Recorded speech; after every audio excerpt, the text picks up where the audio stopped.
are wrestling. We are wrestling podcast. They give a shout out to We Are Wrestling on YouTube.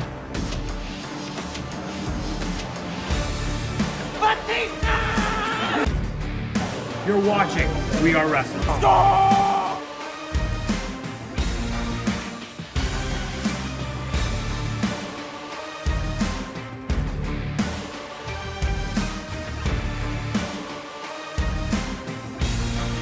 I'm the host with the most. You are by far the least intelligent. What's going on, everybody? Danny Huckins here, man. 1/3 of We Are Wrestling. What's going on? We are Wrestling Maniacs Worldwide. Ben here, the third of the talk show. We Are Wrestling Podcast. Make sure to subscribe, baby. We are wrestling. I saw me. Yeah, man, that's what I was saying. What is going on? We are Wrestling Maniacs Worldwide. It is Ben and Dan back again. Don is absent yet again, but it's all good. He's got some stuff to do today, but we got a very special thing tonight. We're going to be doing a little interview, shoot the shit with referee Vinnie Lawrence. What's going on, man? Hey, how we doing? Good. Glad to have you here, man. But before we get into the interview and everything, be sure to follow We Are Wrestling on YouTube. All of our social media is down below. Be sure to follow Dan and also referee Vinnie LAX on all of his socials down below. His Twitch, YouTube. It's just a guy talking about stuff. Am I right? That's the right YouTube channel. Awesome. Yep. Go to his YouTube, subscribe, hit all of his follows. Awesome guy. He's got a lot of stories, and we're going to be unpacking all of those tonight. So first things first, how you doing, man? I'm doing all right. You know, it's Thursday night. It's getting towards the weekend. Absolutely. And with the weekend comes some good old wrestling. Do you watch the weekly Friday Night SmackDown and Monday Night Raw and AEW and everything? I'll be honest with you, I do not. You don't? I do not watch wrestling. Wow. You don't anymore. You don't watch wrestling at all anymore. That is. I'm sorry. That might be a little boring. No, dude. That is. Wow. That is totally okay. I'll follow stuff. I'll catch things here and there, but I don't. I'll see storylines online, people talking about it, but I really don't watch too much. If I'm watching anything, it's going to be old stuff. Really? Watch stuff or even indie stuff. Really? Okay, so yeah, I'm definitely gonna have to get our host Donnie. He actually runs a podcast right here on Real Wrestling called Old School versus New School, and he was actually looking for somebody to actually talk to be on. Yeah, I can talk a lot about old school wrestling. Yeah, oh man, then yeah, we definitely. Why is he not here right now? Why is he not here right now? That is nuts. Stood me up. Bad timing. Wow. Okay, so how long you been a ref for? What's that? How long you been a ref for? 19 years now. I think. Really? Wow. I was looking up the date because I was thinking about doing this, and I was like, oh, I should look up the date. And I want to say it was it's in March 2004. Wow. Yeah.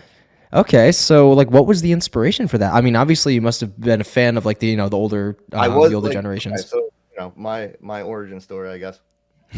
Let's go. I was a fan of wrestling in the 80s. Okay. Kind of late 80s, like I probably got into it, started getting into it. I remember I kind of remember WrestleMania 4 storylines, is like the first kind of storylines I remember. Okay. That's how old I am. I know you guys probably a little bit younger than me. That's okay. But yeah, so the Hulkamania era, Ultimate Warrior, that like big fan. The Goliath era, like New Generation era. Wasn't that big of a fan. It was probably more of me just like getting to high school stuff, like not having time to watch wrestling as much. No, for sure. And then I go to college, right? Attitude era. Oh, wrestling huge. I'm like, oh yeah, I remember and I'm like into it hardcore. Like, on the message boards back in the day, and message boards, like early message boards. Oh my god, dial up, man. Like I actually did have dial up. I do remember dial up. So. Oh my god. But yeah, and like reading like all the behind the scenes stuff, because remember too, like that's like WCW is still around. Yeah, kind of like have now a little bit with AEW and WWE, but back then that's just a whole, and it was it was a whole new level. It was like, who's going where, what's going here, like all the rumors and stuff. It was a cool time to be a fan. So So whatever, I graduated college. I'm an athletic trainer by trade. That's my day job, if you will. Okay. So I get a job at a high school, and a football coach there, by the name of Jeff Leibolt, was a wrestler, and he was running a promotion up in Vermont called Tri-State Wrestling. Okay. So he's like, we start talking about wrestling. He's telling me about all his stories and stuff like that. I'm like, oh, this is cool. He's like, oh, do you want to come up to a show? I was like, yeah. He's like, yeah. He's like, hey, do you think I could referee? Like, that'd be cool. Yeah. Like, that's probably something I could do. I never wanted to wrestle. Yeah. Like, I'm 5'8". I'm like, I have a little bit of athleticism, but you know, I'm the guy that trains the guys to do it. Material, you know, I'm not footboarding. I'm not doing all that acrobats. That's not for me. I'll stay on the ground. Right. So I was like, I can referee. Like, that would actually be a pretty good role. Like, I think I could do that. Okay. Yeah, I got lucky at the time. Tony DeVito, who was an ECW guy. Okay. He had a school down in Newburgh, New York at the time, which is pretty close to where I am. So all right. Leibolt was close with him. I came down, trained there, and that's the origin. So when did you like realize that it was going to be like a permanent thing in your life for 19 years and, you know, not being like a huge avid fan of anything new going on? Like, that's fascinating to me, man. Like, total respect. That's so interesting to me. Yeah, I don't think I ever actually thought it was going to be a permanent thing. Really? I'm not sure I still do, to be honest with you. Really?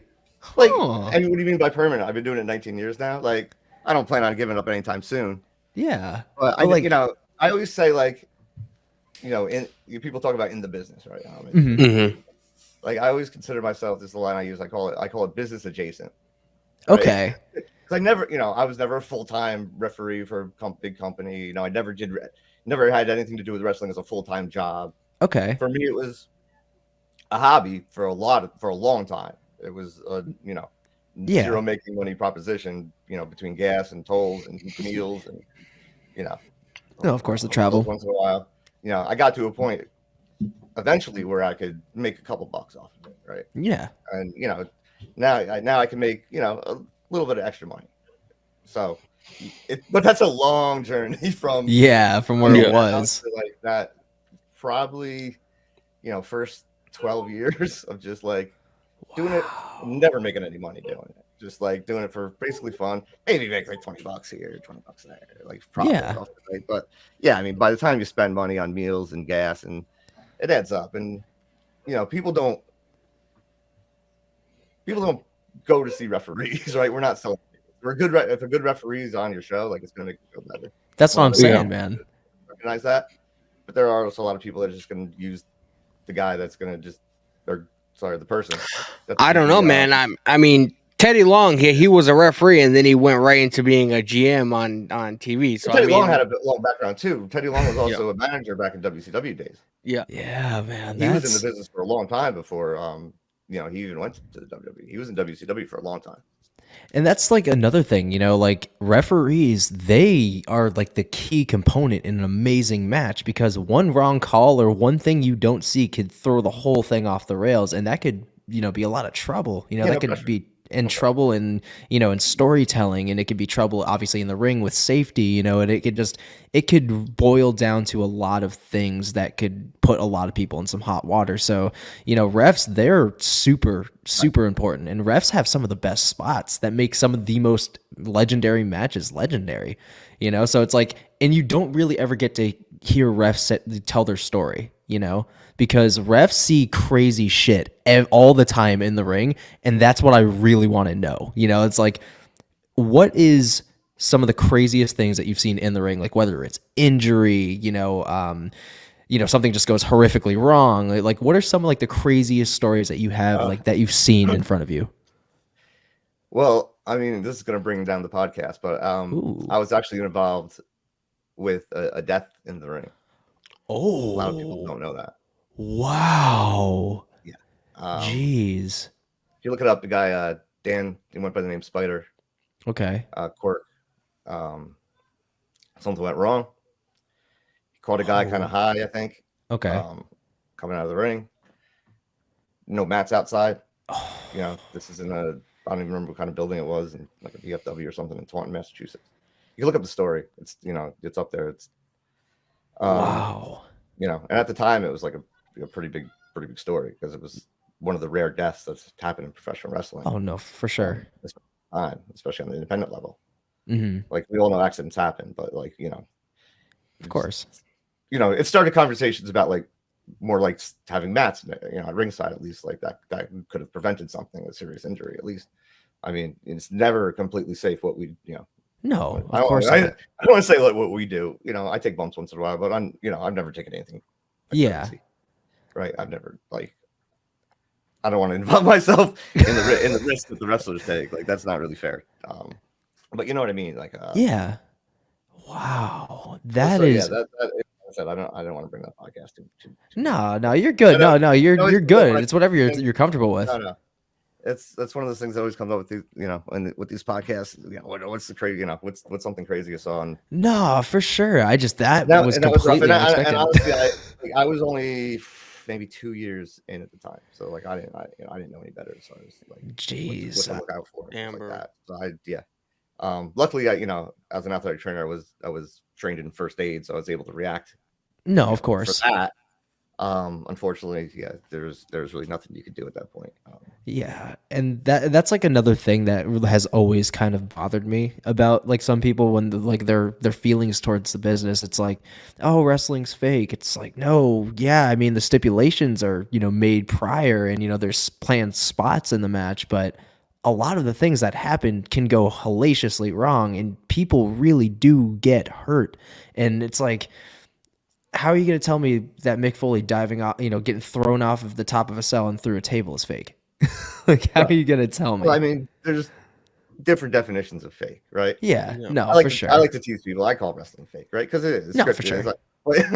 It's scripted. Fake means a lot of different things to a lot of different people. No, for sure. Movies are fake. TV's fake. It's an entertainment product, right? A magic show is fake, right?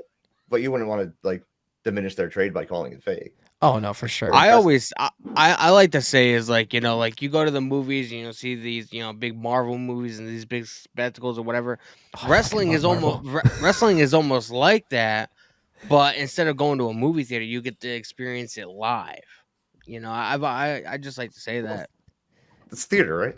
That's where comes from the circus, right? Comes from carnivals, and it just evolved into this. A different kind of theater, and it's Cirque du Soleil and MMA. yeah.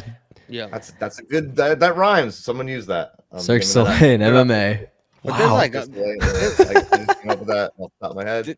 There's a lot of boxers and UFC guys that have tried to get into the business, and a lot of them have said like Brock Lesnar left because he didn't realize how tough it was. I did early on. Probably like the minimum amount of training you could do in wrestling. I'm going to tell you, it's one of the hardest things I've done. And I played, not a super athlete. I played varsity sports. Mm-hmm.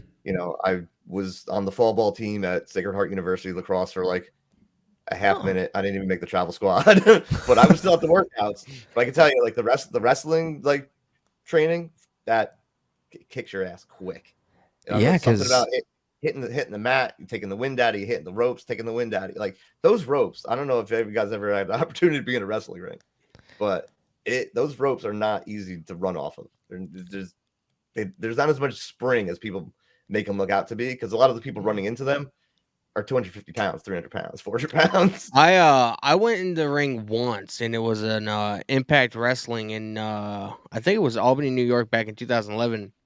I got a VIP ticket to where I could get in the ring and get a picture with Jeff Hardy back in the day, and I went to smack one of the steel steps because everybody throughout my entire life was like, oh, wrestling's fake, all that stuff is it's aluminum, it's not real steel. I'll never do that again. Give it a good old low soil smack right on it, making sure that's real. Those are steel. Those are steel steps. And that's another thing that fascinates me is the ropes in a ring, because like you see again, guys like Rey Mysterio, springboarding off it and it just looks like a freaking diving board, and then you got Batista who's like, ripping at the ropes, and it's just like you think that these things are elastic, but they're not. They're just like regular ropes tied with just wrapped in tape or something, right? Yeah, I mean some people use cables. Some people do use metal cables wrapped in rubber, but a lot of companies will use actual rope. Like, Jeez. I'm pretty sure WWE still uses rope. Honestly, I'm not sure, but they use rope. Yeah, and they have like colored duct tape or whatever wrapped around them. Right. Huh. Yeah. Interesting. And the cables are a lot more forgiving than the rope. Yeah, because like the rope I've heard is rough, and then like seeing a lot of these big guys get tied up on them accidentally in matches, it's like, dude, if you go out of that ring and if you're just a little too heavy and you get your ankle caught, you could snap that bad boy in half. Like that is no joke. The old Cactus Jack spot that Foley used to do, where he wrapped his head, he'd fly through the ring and wrap his head through it and grab onto it. Yeah. Oh my god, man! Like it just That was a crazy spot. Like those were the victory. Those were like the golden ages of wrestling. Were spots like that, dude. Like for example, like they don't even allow thumbtacks in the ring anymore in WWE. Like they don't allow bleeding anymore in WWE, which is kind of crazy because then you go over to AEW's side where they're still doing all this crazy shit. All the time. I am kind of glad that blood has gotten out of wrestling a little bit, only for sanitary purposes. As absolutely. Someone in sports medicine, like sometimes I kind of worry about all the bodily fluids flying all over the place, but that and just blading seems so unnecessary. It does bring such a gravity to the match to just see that image of someone bleeding. Like there's so many iconic moments. Also, too, it's also who you want to market to, right? No, absolutely. I feel unless like you're John Moxley, who literally just bleeds every time he smiles. So you see, I have an issue. I have an issue with that. Is, every time John Moxley gets in the ring, he bleeds. Like I feel like if the dude gets in the shower, the water hits him, he just starts bleeding out of his pores. But it's been overplayed. But I feel like in WWE, when you have matches like TLC matches, Hell in a Cell, these kind of structures, I do feel like adding a little bit of color will bring that realism out into the match. I just feel like that. No, for sure. But overdone blood can be absolutely horrendous. Like, again, John Moxley, it's every time I see him, he is covered. And I'm just like, what did he do now? Like, what crazy spot did he do now? Or what is he doing now that involves so much blood that has to be everywhere? It's like, it boggles my mind because wasn't that what he was known for when he started so many years ago, and then he just brought it back and just ran it back? He used to wrestle for a promotion called CCW, and I seen this dude come at him with a fucking chainsaw. Yeah, didn't Mox start in death matches? Yeah, that's what I'm saying. But like, he's bleeding all the time now. It's crazy. That's like every spot, it's like he just wants to bleed all the time. I mean, I also understand why Danielson wanted to, because he didn't really get to, hence why he jumped ship or something like that. I hope that's not the reason he left it, because he wanted to bleed. But I heard a lot of like that was like the reason he wanted to like legitimately wrestle. He wanted to bleed. He wanted to. Well, he was hurt, wasn't he? When he left WWE, still was he concussed or something? I know he had some neck problems, and he did have. I think he had some concussion problems. He had to retire for a little bit, and then he ended up coming back. I want to say a year or two later, because he was the GM at one point. And then he got cleared out of nowhere. He ended up leaving WWE because in AEW, obviously, you can do independence, you can go over to Japan, you can do all this kind of stuff, and Danielson felt like, instead of just getting into wrestling for the money, I did WWE, I did all that. I want to sort of go back to where my roots were. Danielson got to start in, independence in Japan and all Ring of Honor and all this stuff. So he wanted to go back and do that. What? Oh my God, you did? We're starting to dropping names all over the place. I can do that. Wait, what happened? I feel weird doing it, but I can always do that. Oh yeah. Chris Battle, Bryan Danielson. It's on the internet. You can look it up. CTWE. You called the Bryan Danielson match? Yeah. Well, I was actually about to ask you that. What are some of your favorite and most memorable matches that you've called? And who did they involve? Definitely my top list, biggest two names probably put together. Okay. Jeff Hardy and Jushin Liger and Dutchess Stadium. Justin Liger, oh my God, that was cool, and that was just cool to be able to do Jushin Liger against Jeff Hardy, one-on-one. That's wow. Cool. My first big main event for Northeast Wrestling was the Hardy Boys and the Young Bucks. Ooh, the Bucks. That was fun. I think that might have been their first match together. Don't quote me on that. But I can't remember. I didn't hear about the Young Bucks until probably like 2010. Because I remember the Hardys This did was in 2000, well, maybe 14. 2014. Yeah, God, that's that's online crazy. too. Actually, Matt Hardy posted that match with the Young Bucks. Oh my Oh, god. remember I was telling you and Donnie, whenever Matt Hardy would do the Independence, several years ago, he would take the matches and post them on his YouTube channel. Yeah. That might have been one of the matches. Oh shit. Oh. Yeah, Because that's one of my favorite matches. that's how I found out about the Briscoe brothers. Okay. That makes sense. That was a fun match that I got to do with Dutch and his crew against the Briscoes last year in Poughkeepsie. Oh That was a man. cool match. Oh, yeah. That match I did last year. Osprey and oh my god. Why can't I remember who he wrestled? This is a Osprey. Oh my god, wrestled, dude. who did he wrestle last year? What's his name? Fuck. Oh my god. Why am I Is he so in a bad at big? names? Is he in a big promotion? Oh yeah, I could probably. He's in one of the bigger ones. It has to be AEW then, because I feel like that's the only other promotion, like bigger promotion, that he'd Might be have able to been wrestle somebody in, TNA, or but I Impact. think was it Rocky Romero? Is that He's part of best friends with the Orange Cassidy and them. Ooh. oh, is he? I think it was him. Oh, fucking I gotta look Osprey. that up. That's I gotta look that up. That was I think last WrestleFest. Why can't I remember who? I think it was him. wow. Well, Osprey, man, one of the best pro wrestlers on Those this are some planet. He was big-ass amazing to work with. I names. was like, oh my god. I mean, the Those match some- together was fantastic. He is talented as hell. Wow. You called an Osprey match? Damn, man. I feel like I feel I mean, like Wow. I don't want to brag. Like I said, I like to stay humble. Like I said, I'm That's- business adjacent. But Well, that's what we're here for, man. This is what we're finding out. Feel free, man. We're getting all the info. This is I have- awesome. yeah, I mean, I I've done some pretty cool matches. Like I've got I have work to with some really say- cool guys. I have to say, mine and Ben's first Northeast Wrestling event was back in 2022, and I can't remember if it was the same event that Karrion Kross and Malachi were there, or if it was one before that. He was calling the line for the Malachi Black line, and I took a Yeah, I was selfie with him. Malachi. I do remember taking a selfie with you and Malachi Black. Yeah. The first Northeast Wrestling show we went to, It was the Hardys and it was versus the Enzo and Hardys- Cass. Yes, Enzo and Cass. Yeah, That was my first indie show ever. That was my last first year. indie show.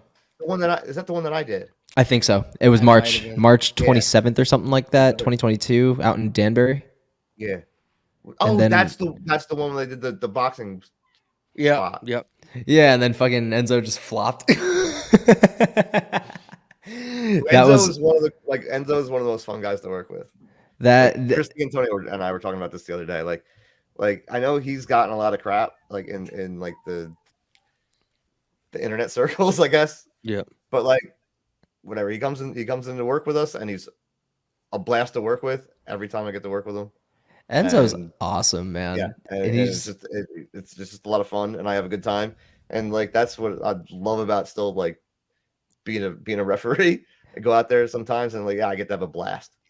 Yeah. Like I Hell just have yeah. a lot of fun, like doing something I never would have dreamed about doing, like 20 years ago. Have Like, you? when I was a big I hate the term, but smart mark. I was that guy. I'll be honest. But like, yeah, it's from I never would have thought like the things that I've done is I would have got to do. It's pretty impressive. I guess this is sort of like almost the same kind of question that he just asked you, but like in all your years of refereeing, have you ever got to referee a match with somebody that maybe you watched in like the Attitude Era, when you were younger coming up, and you were a fan of, and you're like, I can't believe I'm here right now. Like I used to see him on TV all the time. You did remind me of a good story that I have too. Oh, let's go. Newburgh, New York. I'm refereeing Tony DeVito, and I think he was tagging with Ralph Mosca against Demolition. Oh, Demolition. It's like maybe 2009, 10. Wow. Yeah, and I, working the match, blah blah blah, and I tell her, I'm like, Axe, get out of the ring. You got a tag. And I turn around and just like, dude, I just told Axe that he's got to get out of the ring. Like, how cool is that? I love Demolition when I was, you know, I didn't mark out in front of him or anything, but I love Demolition back in the day. Like, they were my favorite tag team. And I got the referee. That was pretty cool. Yeah, you're definitely like referee him. Roddy Piper, one of the nicest guys you'll ever meet in a locker room. Like, amazingly nice. Like, and Roddy I was about Piper, to drop. man. I was about to drop the statement that he's literally like living our dream right now, and he hits us with the Roddy Piper. Like he hits us with the Roddy Piper. Okay, yeah, no, I believe it 100%. Like there's around a guy like Roddy Piper. Like, what am I doing here? Like, how did I get here with Roddy freaking Piper? I used to watch a cartoon with Roddy Piper in it. Like, come on. Yeah.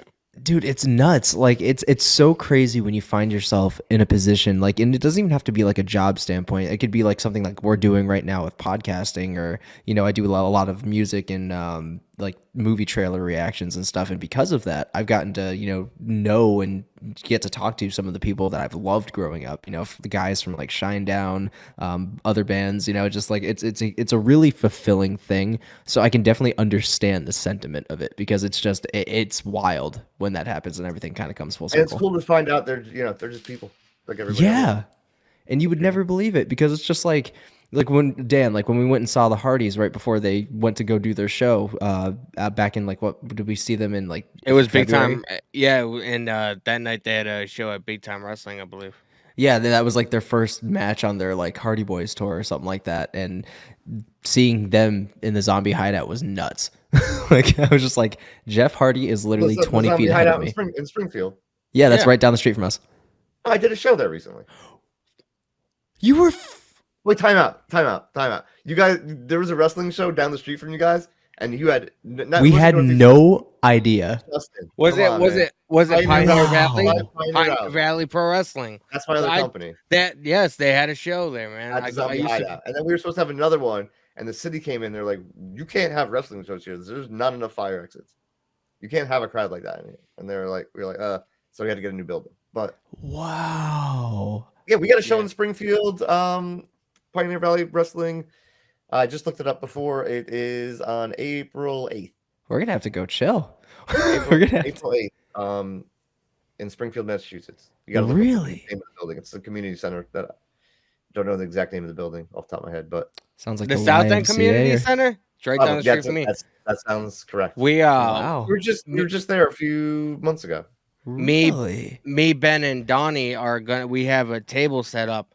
We're gonna be setting up at the Wrestling Classic in June. Godfather just got announced for there. Teddy Long's gonna be there. Kurt Angle.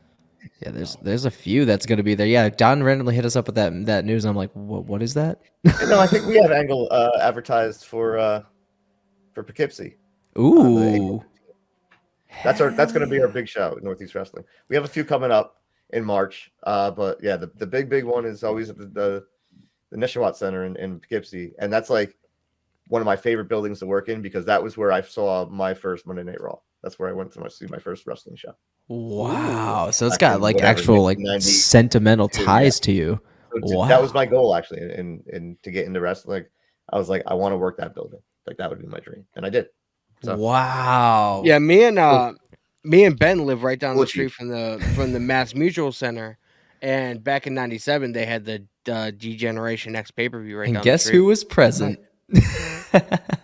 Baby me in the crowd, boy. Almost 30 years ago, dude. That's nuts. Yeah, that was actually another thing I was going to ask you. I was like, do you have any like goals past the indies? Like, do you? Not really. Like, okay. I have a job that I like. I like being at home. Yeah, like the tours just doesn't sound appealing. I got married a few years ago. I like spending time with my wife while I can. I don't need to be on the road. No, for sure.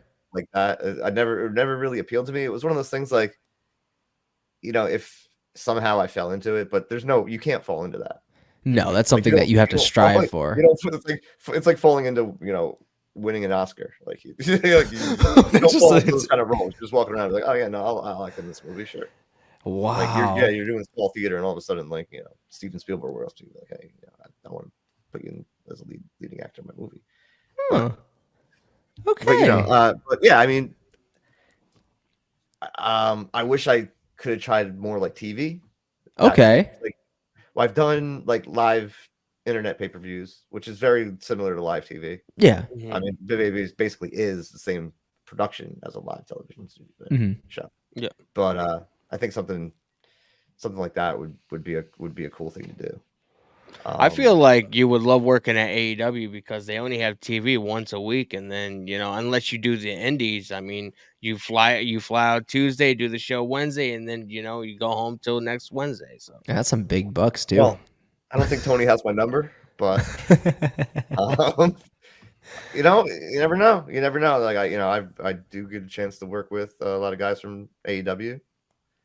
Hell yeah, because that's like something I feel like AEW would definitely be like an easier job to like like fall across per se, like to kind of stumble upon, because you do work with a lot of AEW talent in a lot of these indie shows. So if they like love the way you work, you might just get a call from Tony Khan. Like you might just get a call because there's a lot of wrestlers that find a lot of refs in the independent scene, and a lot of those wrestlers bring them over to like their bigger promotions. You got to come from somewhere, right?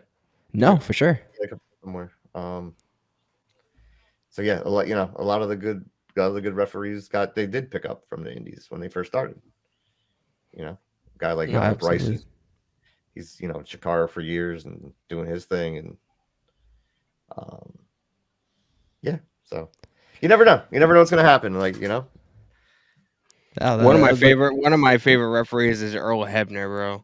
Just the stories that he had with Triple H, and him getting pushed over and then getting in Triple H's face, and it's just hilarious. I steal a lot from Earl Hebner, definitely. Oh, you do? Really? The Heb, man. I steal a lot from Earl Hebner.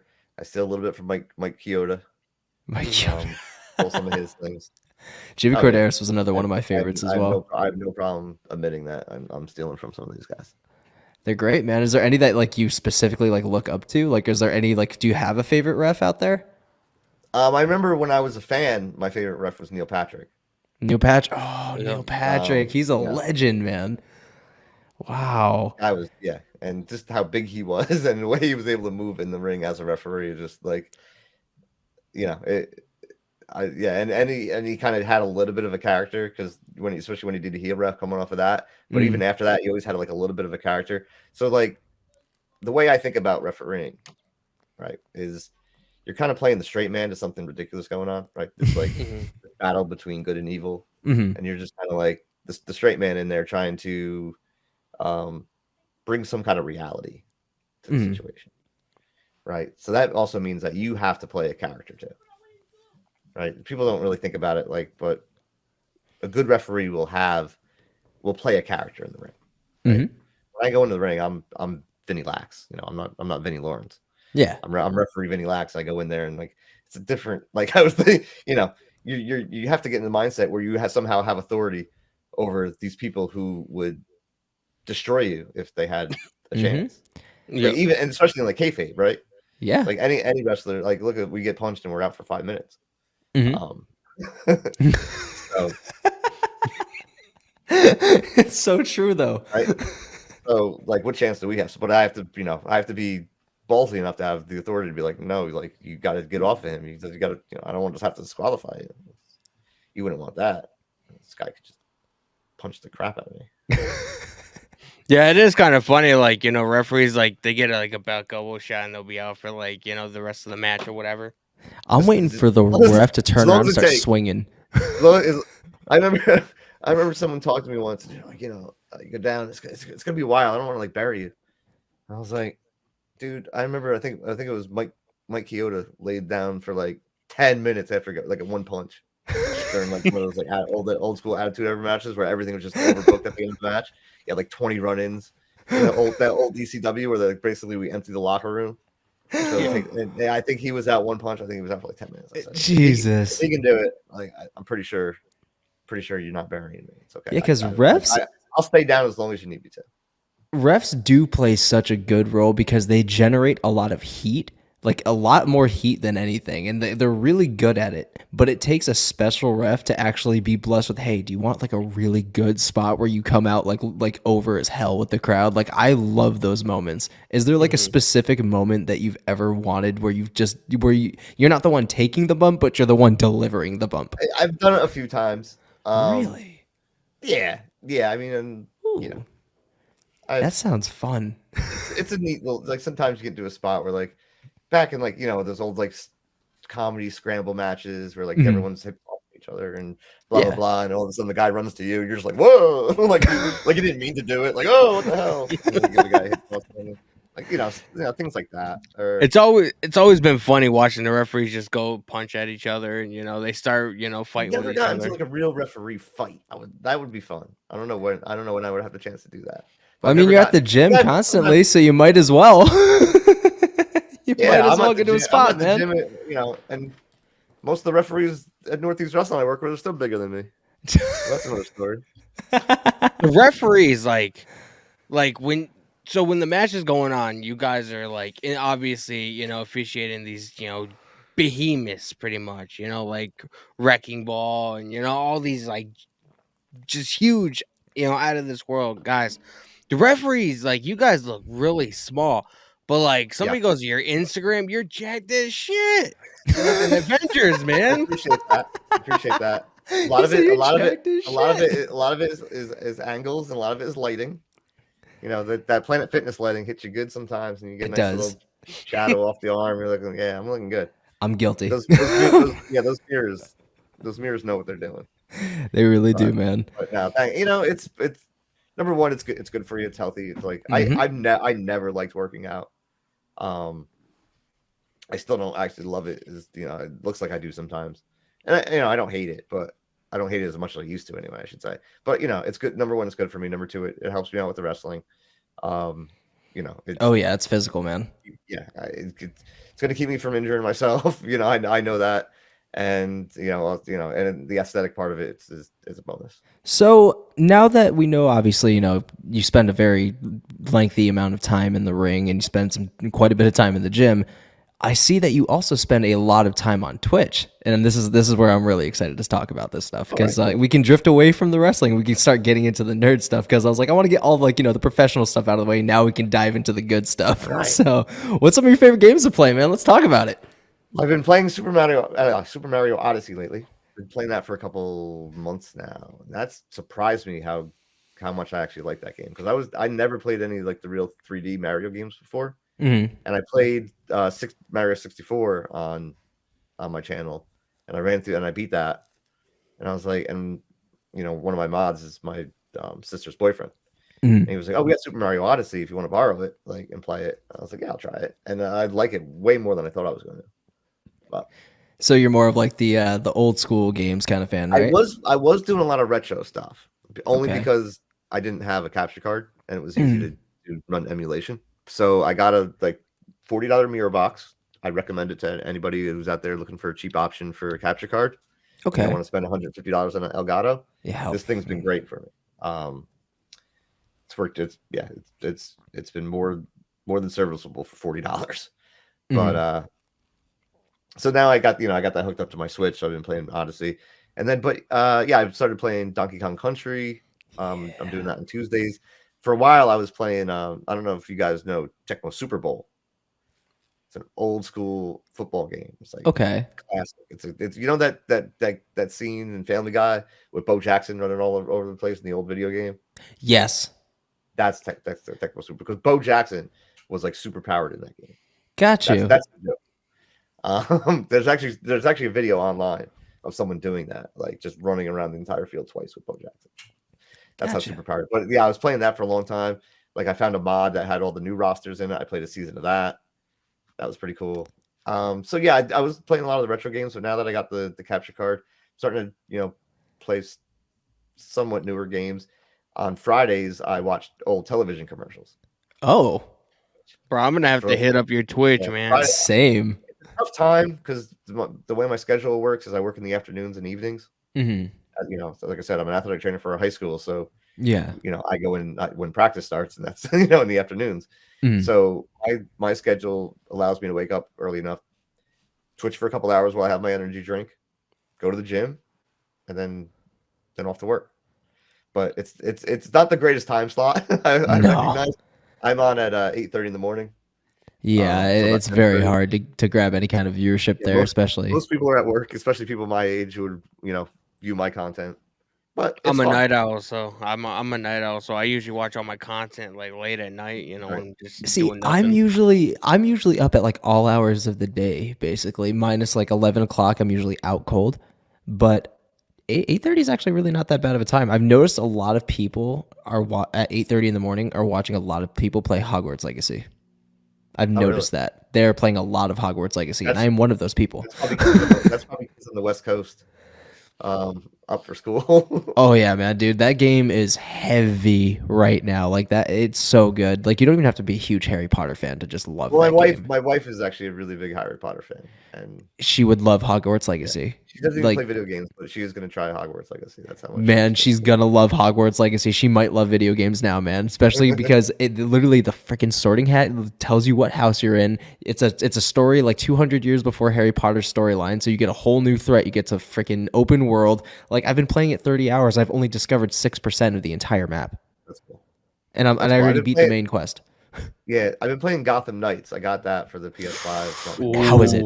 How is it? Fun. Please tell me. Tell me. It's pretty good. It's fun so far. I haven't played too much of it. I played like a few levels with Batgirl. I don't like.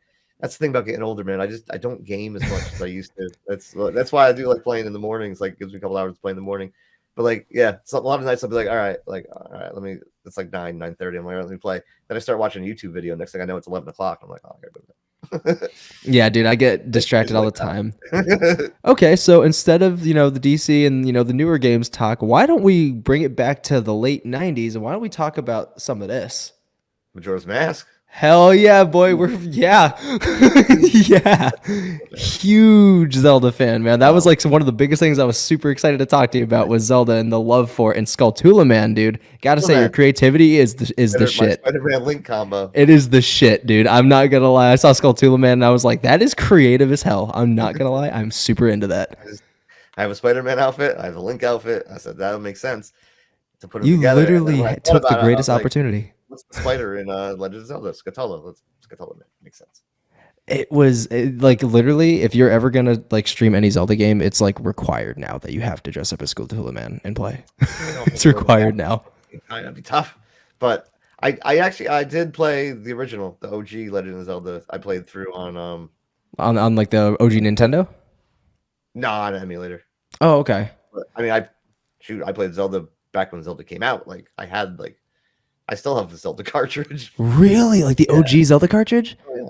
Dude, that shit's probably worth bank now, man. Not the edition it's in, man. Oh, at least it was super. If I had the box and the instructions and like all together, like I could probably make a pretty penny, but no, there's enough of those floating out there. Shockingly, that was the first Zelda game I ever played, and it was actually shockingly very early on. I think I got my hands on that around 98 at 3 years old, and I just fell in love with it just because of the concept. And then once I got introduced when GameCube had came out and they did the collector's edition and everything, that's when I got introduced to Ocarina of Time, and that was it.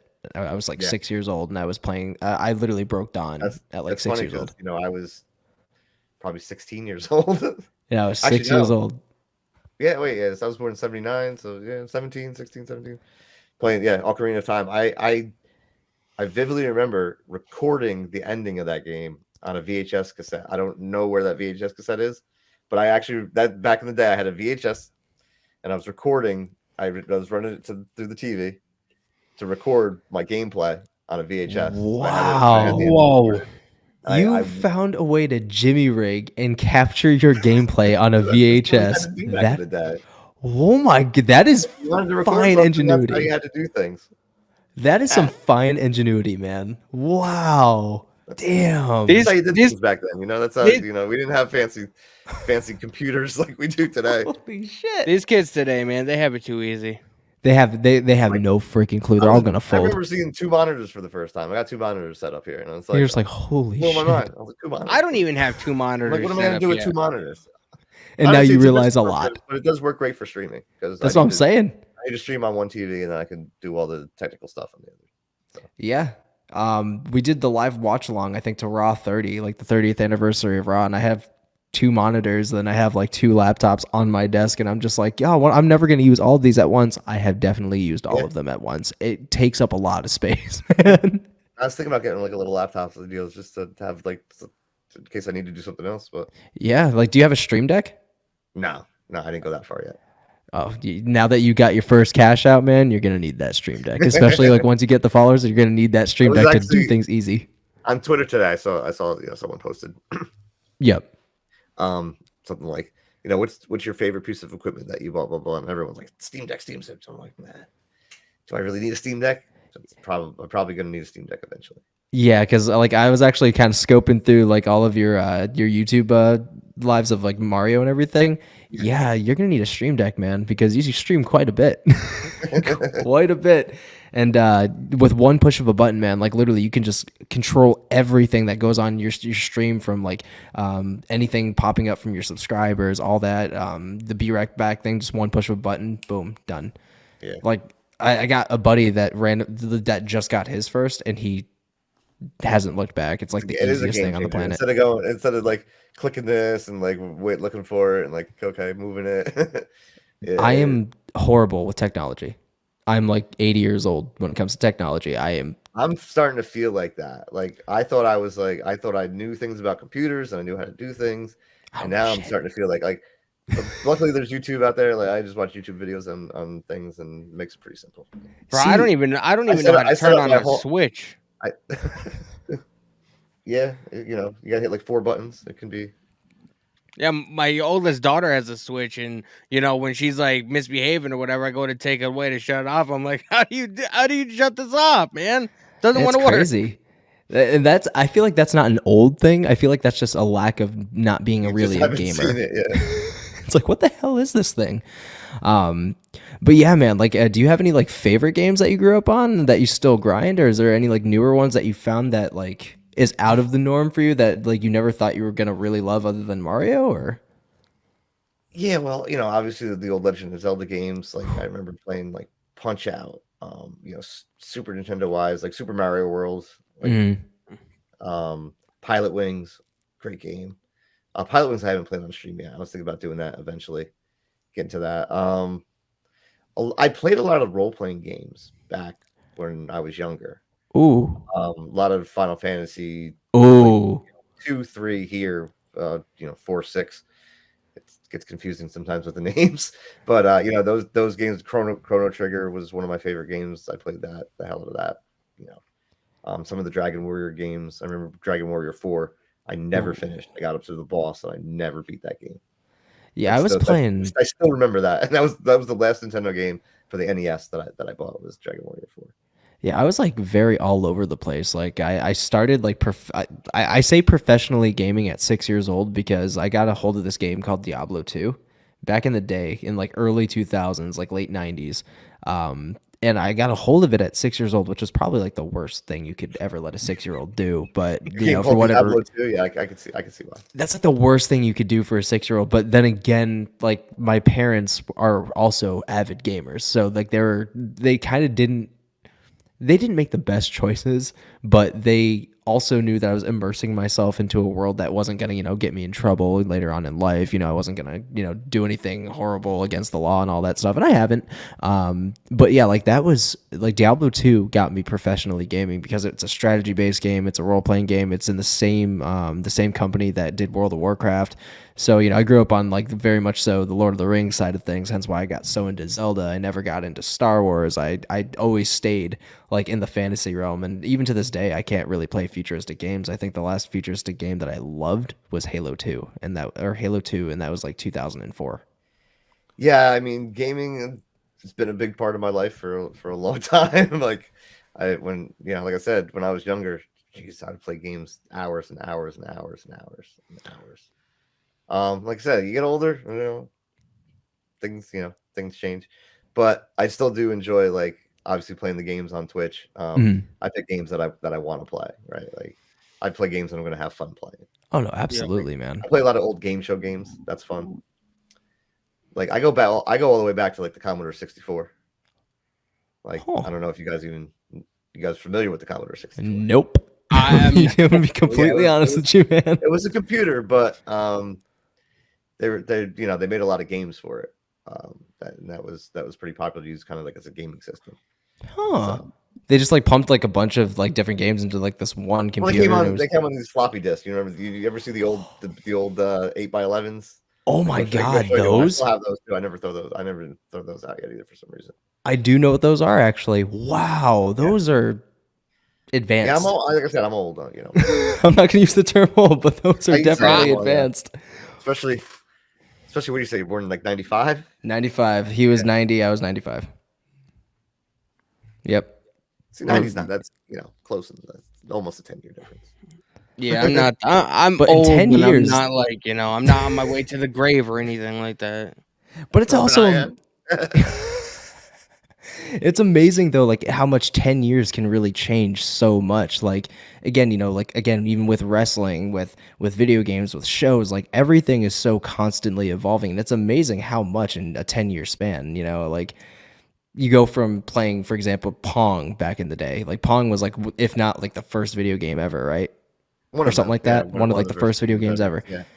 Now you have stuff like Callisto Protocol, Cyberpunk 2077. Games like that, and it's nuts. Like it's nuts, and it's only realistically like what 30 years, like 30, 40 years in between, and there's that much that's happened. Pong was commercial in the 70s, so coming on 50 years now. But yeah, I mean, going from a light that went back and forth, to what we have, a supercomputer basically, sitting on your nightstand.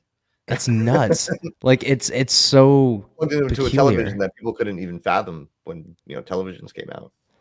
Yeah, I remember my grandfather almost crapped his pants when he saw a color on a TV. Jesus.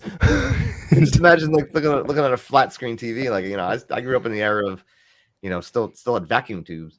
Yeah, vacuum tubes. The big, like if you had a big TV, that thing weighed at least 1,000 pounds. Oh yeah, the big box TVs.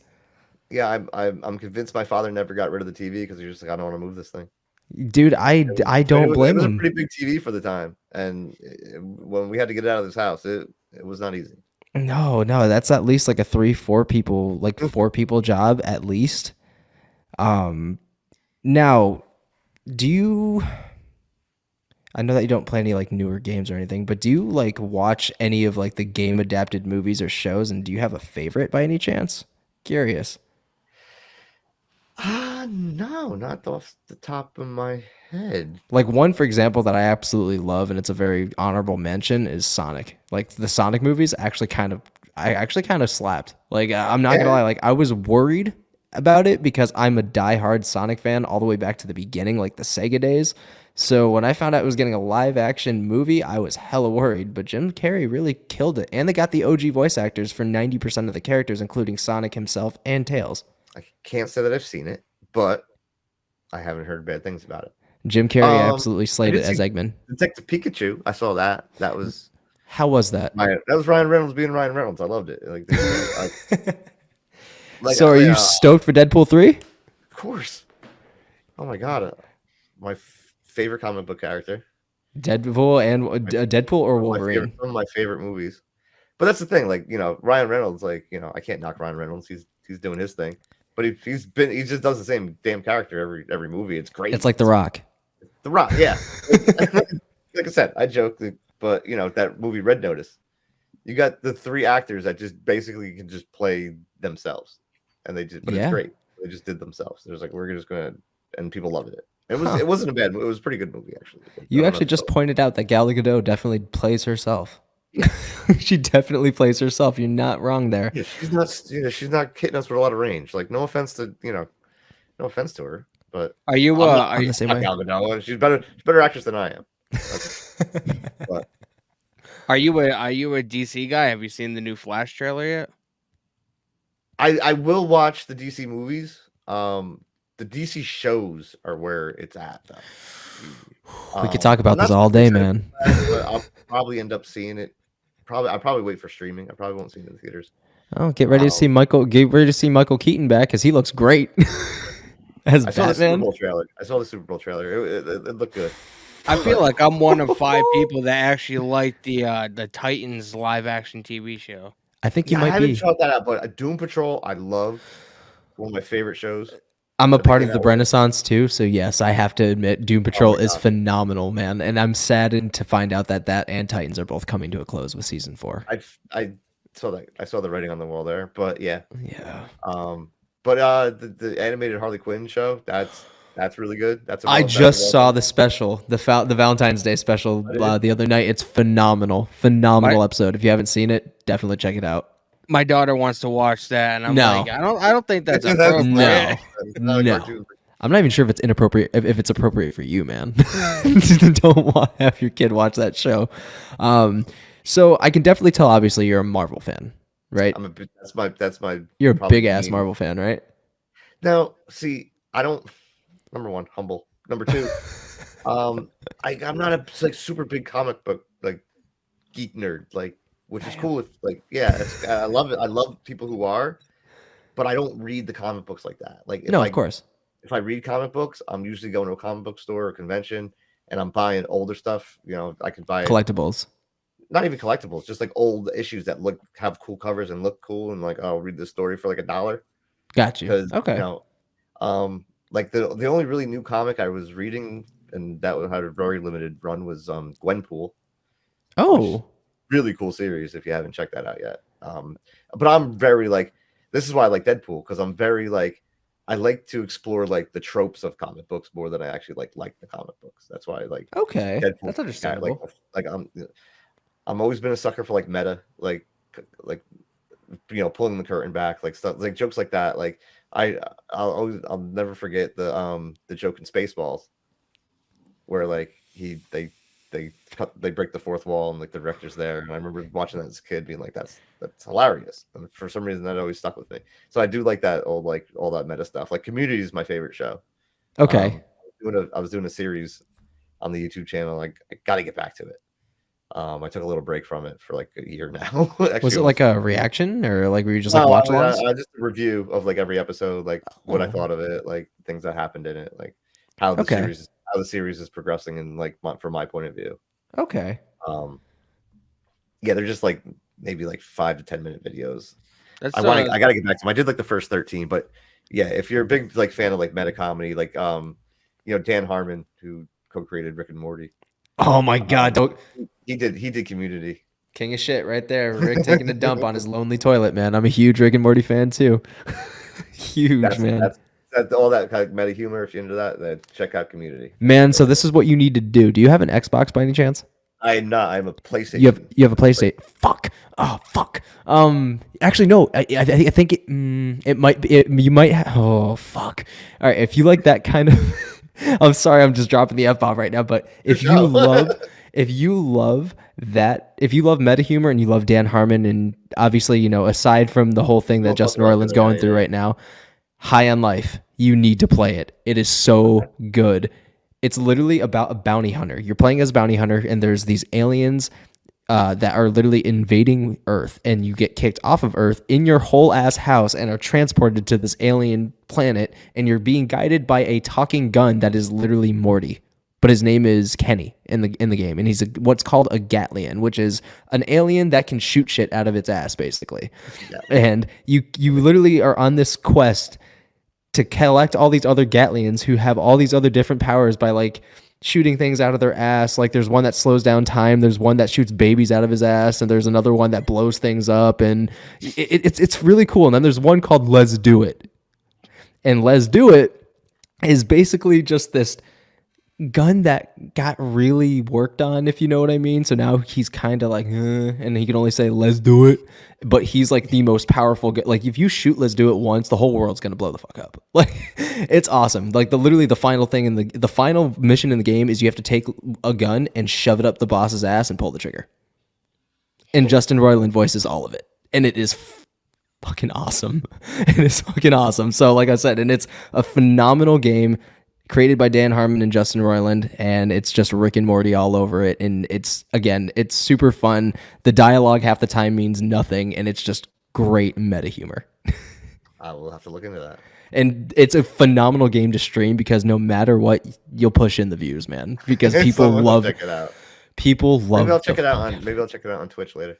It's so good, man. Like it's again, if you love that show, I promise you will have so much fun with that game, and it's so self-explanatory. Like it's one, if not my favorite game of 2023 so far. Other than a good weird little game was the Stanley Parable. What's that? The Stanley Parable. Stanley Parable. That's a game. Yeah, it's basically you're a voiceless character that there's a narrator, and it's just like the narrator like says weird things depending on what you do, and there's a bunch of different scenarios. It's a very hard game to explain. You don't do anything. The whole point of the game is basically to hear all the different things the narrator says. I would say that looks kind of creepy in some of these like screenshots I'm seeing. It's very like the back rooms like looking. I don't even want to talk about the backrooms, dude. The backrooms literally scared the shit out of me, dude. And I just saw that literally last year for the first time ever, and I literally still think about it to this day, and I feel like I'm being watched. Like that shit. Dan, if you don't know what the backrooms is, it is it's like this psychological, like first-person point of view horror film of this found footage thing where these kids are like playing hide and seek or something in the beginning, and then like. Have you ever like played a game where you're walking and you just like fall through like a hole and then like you restart? So basically this kid fell into one of those holes, but it shows where you go. And it's this place called the Backrooms, which is just like this endless maze of just different rooms and like surfaces and stuff. And you think you're alone, but there's this monster that only sees you and will run after you if you aren't looking at it or look at it or something like that. It charges you. And it makes the scariest fucking noise I've ever heard in my entire life, and it gives people nightmares. Sorry. It is terrifying, man. Those weird internet things. It's a creepypasta. It is a very weird thing. I'm not much of a gamer, man. I gotta admit, I was into it for a little while, but God, that's terrifying. I have a very addictive personality. So once I get into something, I get heavily into it, and that'll consume my life. That's how I was with Slender Man. That's what when I was gaming, I was like, all right, if I'm gonna game, I'm gonna stream. So I spent a couple months streaming on Twitch, and then I just stopped, and I just Yeah, you were grinding it for a while. Podcasting with you guys, and We Are Wrestling has taken up quite a bit. I'm not gonna lie.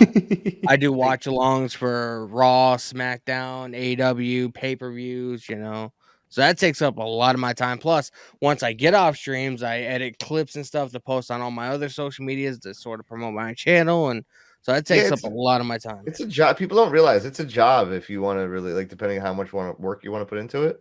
Mm-hmm. It can almost be a full-time job just on top of your regular gig. So yeah, like it's nuts. There's so much a lot of people do not understand when it comes into being a content creator of any kind. It's like some people will be like, oh, this new thing came out. Why aren't you on it yet? It's like, I have a life outside of it. There's a lot.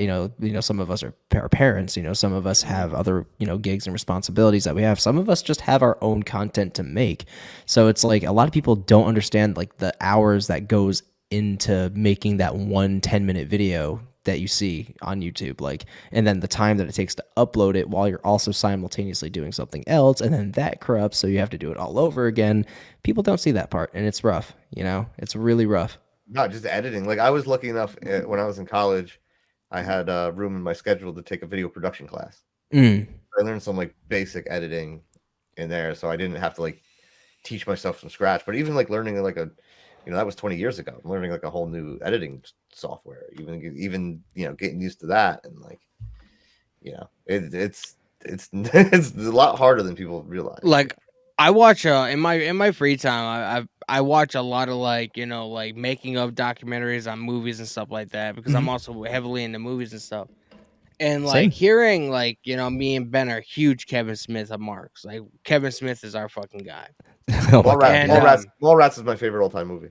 Really? Oh my god. Yeah. I got me a signed Blunt Man and Chronic right here, boy. Oh, I'm a little jealous about that actually. Do you want to see my signed Clerks screenplay of Clerks 2 from Jay and Kevin? Why not? Oh, you do? Okay, hold on. Yeah, why not? He went to the Movies, bro. pop up.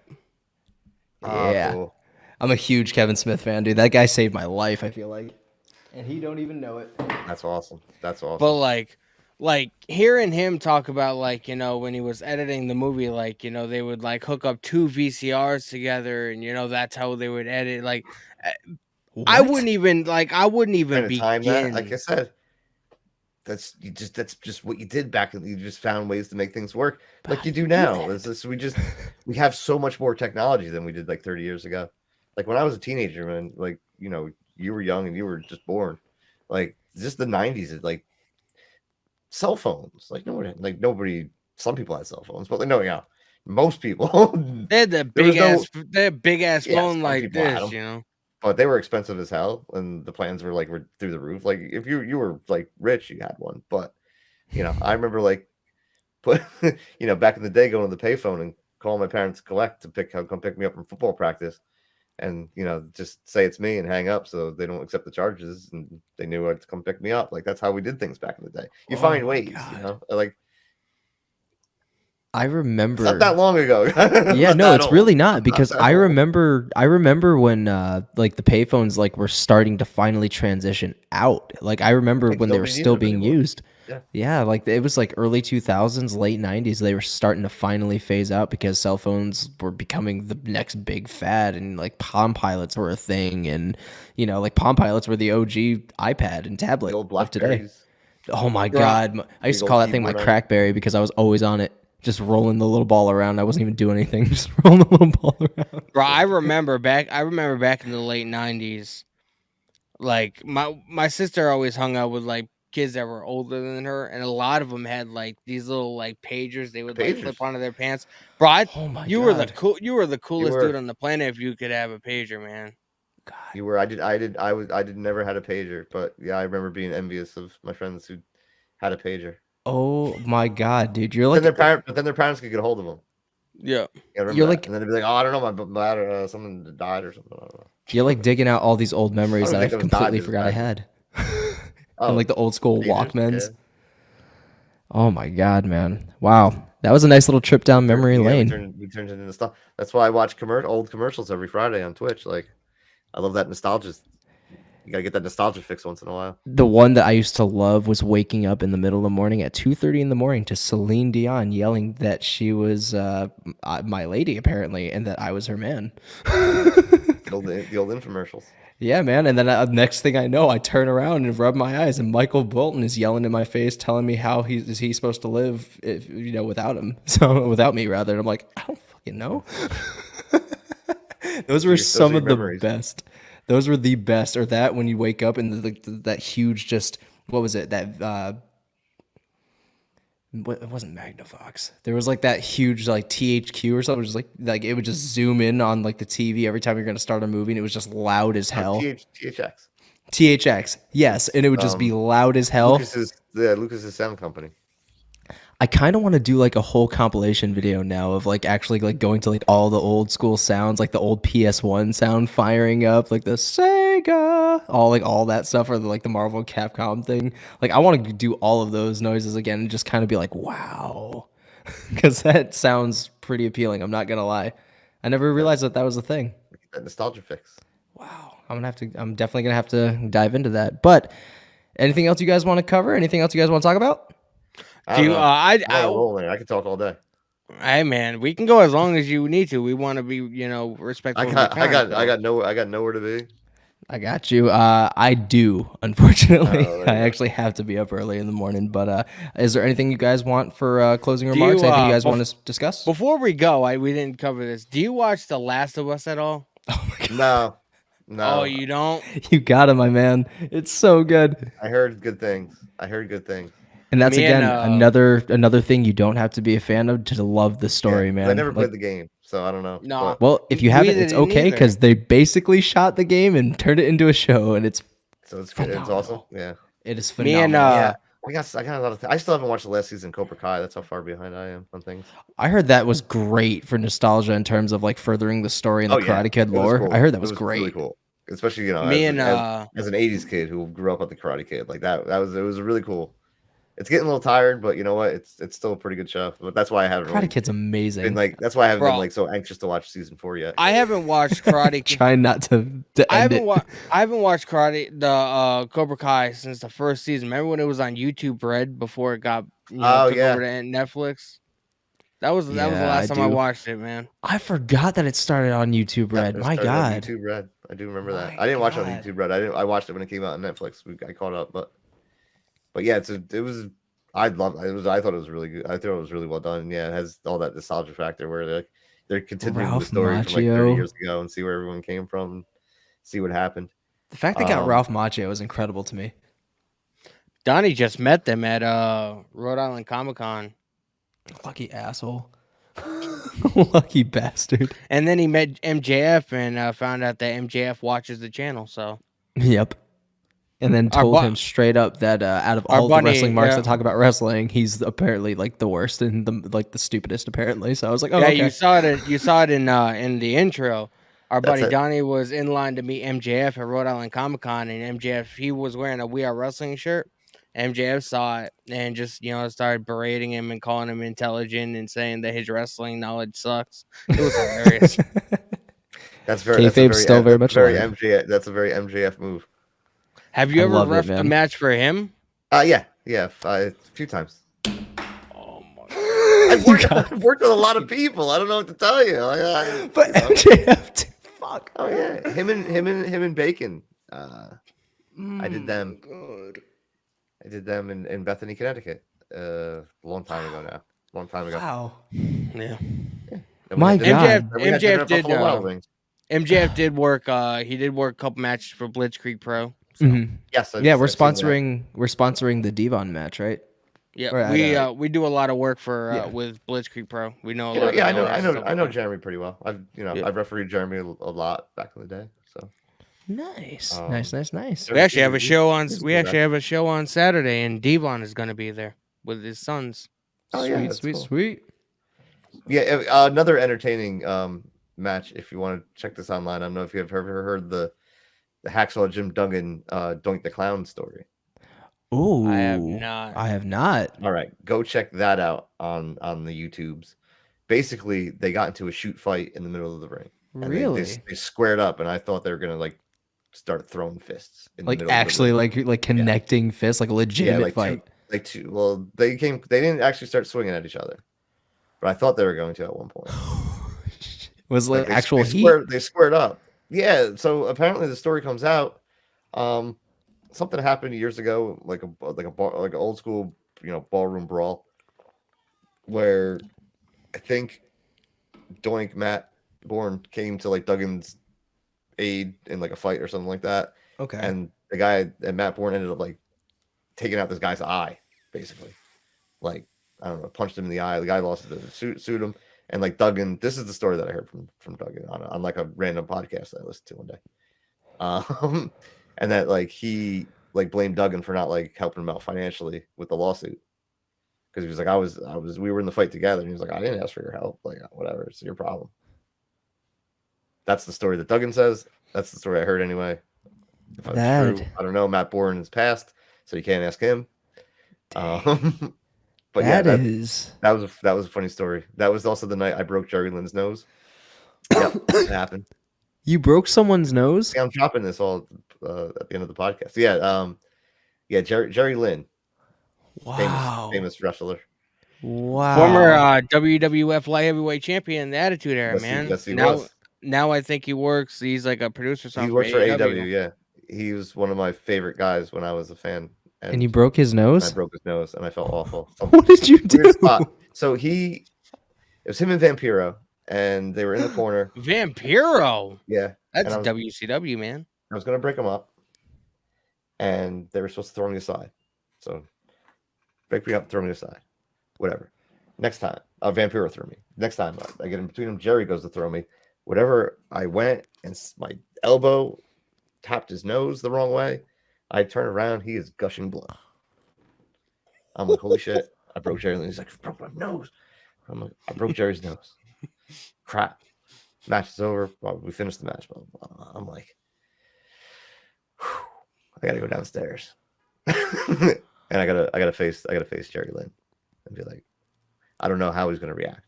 He might be like, he might want to fight me. I'm like, I'm gonna get my ass kicked by Jerry Lynn. Like, there's no chance. Like that. This is it. You would have had a great story though. Yeah, and I was like, I might have to fight this dude. Like, I don't know. This is not gonna go very well for me.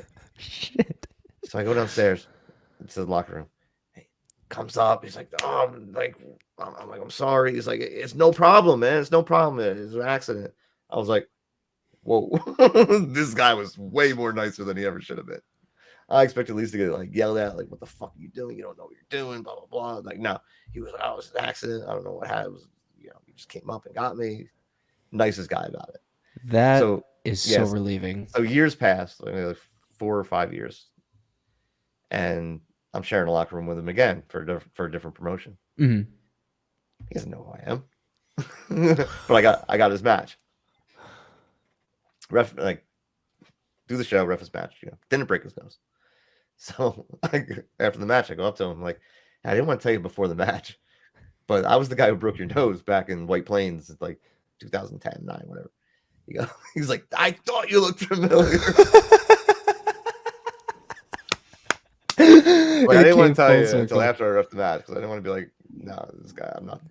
Yeah, that's another thing. Now that you've told the story on like how nice and just how like okay and just like hey, it's all right, it was an accident, you didn't mean to do it. Like that is a lucky time, man. Because have you ever met somebody that you thought was gonna be really nice but ended up being a complete dick? Honestly, no. Surprisingly, really, no. And I kind of keep to myself mostly anyway. So I'm usually not like in a lot of people's business or like trying to hang around a lot of people, stuff like that. For sure. So I don't really have a lot of interaction with people, but like, okay. But no, I've never had any like bad interactions with any like, quote unquote names that have come in, or even like, even wrestlers that I've known for a while. Like, things happen, people get into arguments and whatnot. No, for sure. But even I can't remember who it was. There was a match. It was him and Matt Taven. Ooh, Matt Taven. This was for CTWE back in the day, I think. I don't think it was. No, it wasn't for Northeast Wrestling yet. Okay. But I think it was him and Matt Taven. I can't remember who the guy was, to be honest with you. He just came out of the WWE. But anyway, something happened in the match where something got mixed up, blah, blah, blah. Yeah. And like, I must have been in the wrong position for something. And match ends, but whatever. We got through it. I didn't think it was that big of a deal. He comes back, he's blowing up, and I'm like, what the hell? Like, I tried to do what you told me to do, blah, blah. And yeah, but even after that, I came out and gave me a hug. He was like, it's dead. I was like, I was just pissed for a minute. Like, whatever. Yeah, no, for sure.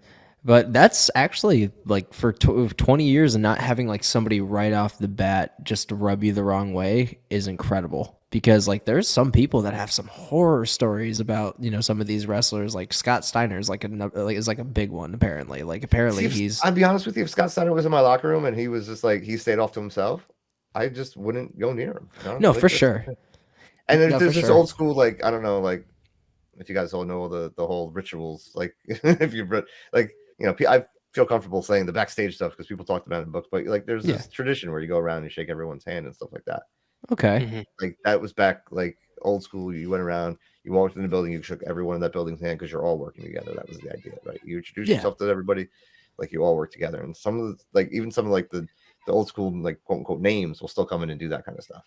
But it's kind of like gone by the wayside a little bit. Mm-hmm. So I feel like when like the big guys come in, sometimes they just want to be like left alone. Like they don't need 100 people coming up to them. Being like, oh, for sure. It gets tiresome. So like, if I have to interact with them or I have to work with them or something like that, that's one thing. But sometimes I just won't even I'll stay out of their way, basically. Yeah, the wrestlers and the performers that we met, like nicest group of people on the planet. I've never had a lot any of them. kind of. The guys like the Hardy Boys, like they do those meet and greets and they understand like those fans are coming in and spending their hard-earned money on them and they're really appreciative of it. Like they really are. Like you can tell it's it's not a work, it's not an act. It's like they really do appreciate your appreciation of what they've built, what they've done. Like guys like that, I really appreciate it a lot. Like guy like Malachi back when I worked his tables, like I felt like that dude would talk about wrestling with anybody for hours. Oh, Strangers. absolutely. And like I because sometimes too, like you give him looks like, do you want me to move these people along? But him, he's like, yeah, you just talked. He was fine. Yeah, like I remember at that show we were at, he was actually like ready to leave his table, and then he had a couple other people come up to his table, and he had his bag and everything. He went right back to the table and took pictures and like didn't even say anything. Like he was more than happy to do it. And there's, it's amazing to see wrestlers, especially of that caliber, that their names are basically in lights, and they've worked really big matches on these really big stages, and everybody knows their name, everybody sees their face, and they see so many people at a time, and the fact that they can still be that humble, even being exhausted, being burnt out socially, because they see all these people every day. It's incredible to see them excuse me, it's incredible to still see them be so nice, because anything could realistically set them off, and I wouldn't blame them, because again, burnout's a real thing, and being socially burned out's a real thing, but to see how far an appreciation can go is incredible. Yeah, well, the traveling too, that people don't realize a lot of this jet lag. Well, jet lag, like everyone's traveled for vacation, stuff like that. It's not a fun experience. No. Right, flying is not a fun experience, even if you're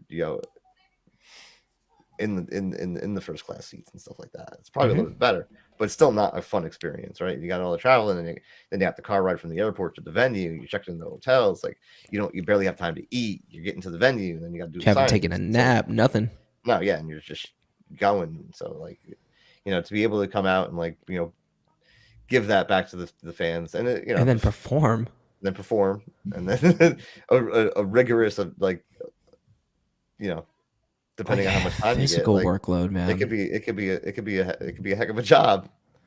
I wanted to meet Malachi that day, but I didn't have any money to get anything or anything, so I didn't want to be that guy that meeting him isn't really gonna necessarily be beneficial to him in any way. So I just didn't want to be that guy. I would say if there's no line and you want to shake someone's hand, they're usually willing to at least give you a fist bump and say what's up. No, for sure. Yeah, I've never seen really an experience, at least not personally, where a wrestler's just been no. For example, someone that I expected to be not really I guess standoffish, but I was very pleasantly surprised to learn how kind of nice they are, no matter how intimidating and scary they may look, is Karrion Kross. Killer Kross, absolutely one of the nicest guys I've ever spoken to. And I was kind of quivering because he's such a large dude, and I know him for having such a bad persona. And I'm a little guy. I'm only 5'7", 120 pounds soaking wet. And this dude is, almost pushing 6'5", almost 300 pounds, just beefed up. And I'm looking at this picture we took together, and I'm like, Jesus Christ, he's literally flexing his one arm, and it is bigger than my head in radius. It is nuts. That's how I feel in the ring sometimes. It is nuts. Have you ever had a close call where you're in the ring and you almost legitimately get crushed by accident? Well, on accident, on purpose, one time. So big cast. Oh my god! Okay, we're doing a spot, Dodge hits me in the corner. He's a big dude, and he came at me quick, and. You're taught, protect here, hit the bam, take it, hit the corner, you're fine. For whatever reason, my arm, I don't know if you can see me, my arm kind of got caught here for some reason. And when he hit me, the force drove my elbow into my rib. Oh. And I lost my wind, and I bruised my rib pretty bad. I don't think it was broken. I never went and got checked because I could breathe, so I was happy. But I lost my wind there, and I was you get that gasping for air. You're luckily I had some time to kill before I had to wake up. So I sold it really well because it was real. Yeah, I could not breathe. I was shot. So that was one time I got crushed pretty bad. Oh, another time, God, that is crazy, man. Wow. Another time by accident. It was a spot where I was supposed to get taken out. It was actually Matt Taven. Okay. Off of a springboard kick that he does, right? Yep. So he came across, the guy ducked, he hits me. Somehow he came down, his knee came down in my ribs. So those my two serious injuries were like the ribs. Oh. And the worst part about that is I had to move the next weekend. Oh. So yeah, so you were like, no, maybe it would have been the next day. Oh, you were hurt. Anyway, either way, I was hurting pretty bad. Trying to move furniture. Man, that's gotta like those risks must be like the only like really big thing that's like worrisome about the job is like the fact that you could get hurt at any moment too. Oh yeah, because that's yeah. I mean, anytime you're taking a bump, you're taking a risk, right? What is that like? Like you just told the story about like Cass coming at you. Like what is it like just being in the because obviously you know what goes through your mind? Like you're just in the corner and you just see this be big beefed up dude coming at you. It's best not to really think about it. Like just obviously you just trust your training and you think like, all right, like get tight and just he's gonna hit you, and you got to know how to fall. So like there's an art to it, believe it or not. I mean, you see the people taking the bumps and stuff, but there's an art. Yeah. Like, because as a referee too, like I'm never taking like a smooth bump.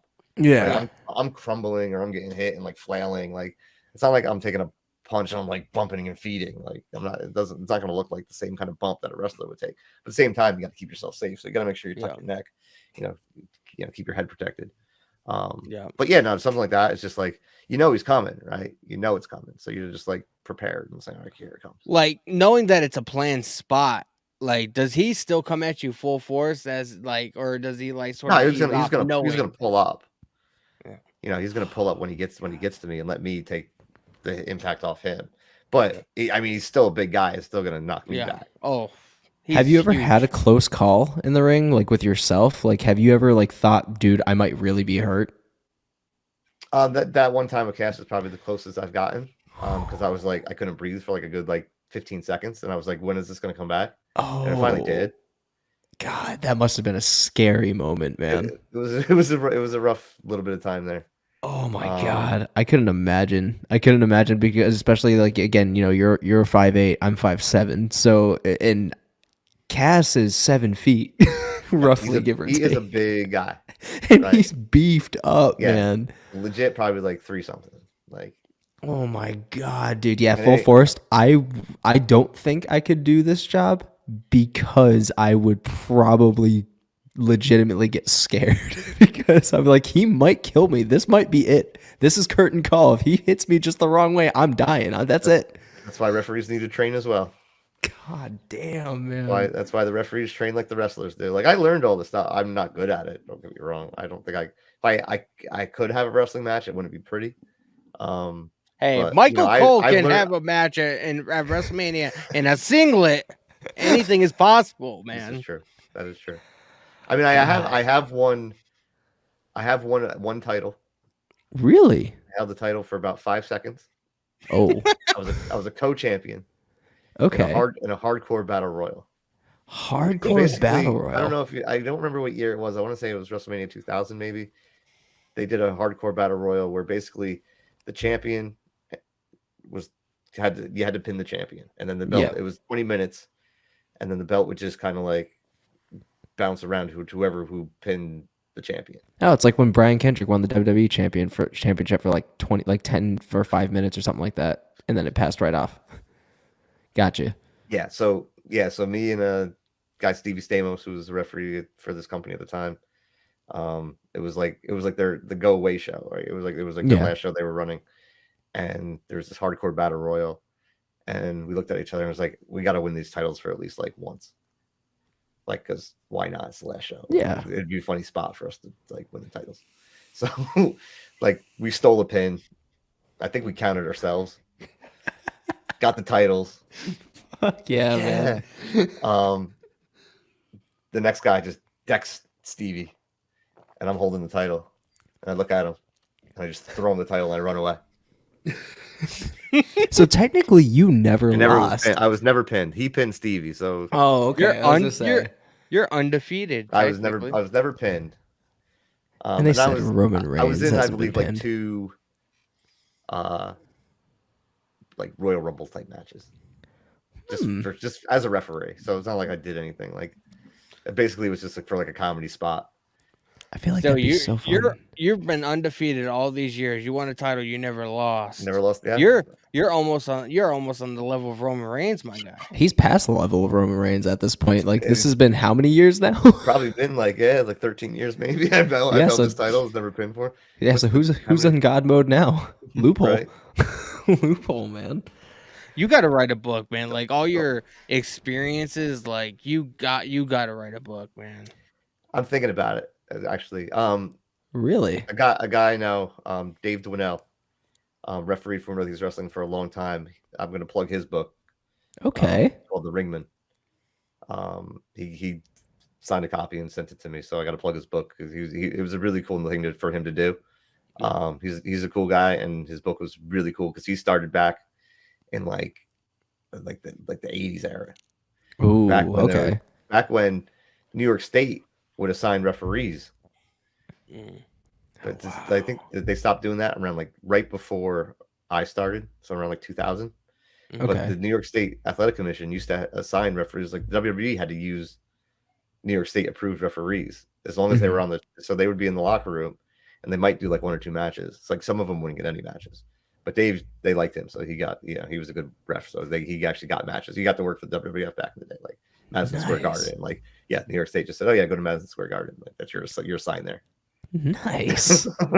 So he has a lot of cool stories from like back in the old I would love to have him on the golden era of wrestling, the Hulkamania. Those wrestling years was a lot different. Wrestling's a lot different from when I started, to be honest with you. Like, excuse me. I mean, it's been 19 years.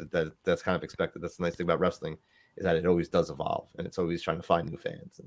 And those were the glory years, man. Those were the years that mattered because those years are what the foundation of today was built upon. And you see a lot of that influence still in the ring to this day. And like the miles that they used to put on like on the road, and just like the lifestyle that they lived it was a whole new world, a whole different like. And I feel like it'd be harder too with the lack of communication with your family because cell phones weren't a thing, the internet wasn't a thing, so it's like you had to call it payphones or call it the hotel or like nowadays you're on the road for sometimes a day, like hours. Nowadays, I would like to think like it's a little bit easier because you could just get your cell phone, FaceTime or whatever, do contact your family that way. So, yeah, absolutely. All right, gents. Man, I kept you up late. Nah, you're good, man. You're absolutely completely fine. It was great. If you ever write a book, man, we request send it to us. Interview. Send it to us. You can come on here and you can please sign a copy. It and I appreciate that. Hey, man, thank you so much. Talk again, you let me know. You got my contact info. This has been a good time. I love doing these things because as referees we don't really get to talk that much, so we get to tell my story. Hey, man, and like I said, that was the whole point of it. But I appreciate you guys having me on. I do. Yeah, absolutely, man. And we appreciate the time. Heck yeah, man. Absolutely. It was a great time. It was a great time knowing a little bit about your story, what you do outside of, the wrestling world, what you do on Twitch. It's awesome. And again, thank you for agreeing to do this. And it was a pleasure having you, man. Again, thanks for having me. No problem. All right, guys. Follow all of our socials down below, including referee VINNIE LAX right down below. His Twitch, YouTube, all of that will be in the description box. Follow Danny on all of his socials down below. He's on watch-alongs every week for all the shows, AEW, WWE, all the shows alike. Be sure to follow all my socials down below as well. And the best one, Don. And until next time, we will see you guys later. Take it easy.